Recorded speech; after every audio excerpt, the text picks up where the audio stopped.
তুমি তো আমার এই কথা আগে বলনি। তোমার মা অসুস্থ, ওনার অপারেশন করতে হবে, সেখানে তুমি একটা টাকাও দিতে পারোনি। আর ব্যাংক থেকে টাকা উঠাই তুমি আমার জন্য ডায়মন্ডের রিং কিনে আনছো। আমি তো জানি তোমার মায়ের অসুস্থতার কথা বললে তুমি তাদেরকে একটা টাকাও দিতে না। সেজন্য আমার কাছে কিছু জমানো টাকা ছিল, সেইটা তোমার উপহারের দেওয়ার কানের দুলটা দিয়ে দিছি, যেটা বিক্রি করে যাতে তোমার মায়ের অপারেশনটা শুরু করাতে পারে। আর শোনো বিশাল, আমি না অন্য মেয়েদের মতো না যে আমাকে দামি দামি উপহার দিয়ে তোমার খুশি করতে হবে। তুমি আমাকে যে ভালোবাসাটুকু দাও আমি সেটাতেই খুশি। আর শোনো বিশাল, তোমার বাবা মা গ্রামে থাকে, তারা অনেক অসুস্থ, তাদের অনেক টাকার প্রয়োজন।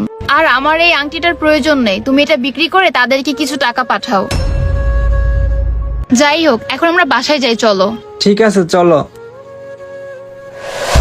একটা ছেলে যতই খারাপ হোক না কেন, একটা ছেলে যতই খারাপ কাজ করে না কেন, আর এই ভুল আর এই খারাপ পথ থেকে একটা ছেলেকে ফিরাইতে পারে একটা মেয়েই। আর হ্যাঁ, একটা মেয়েই পারে।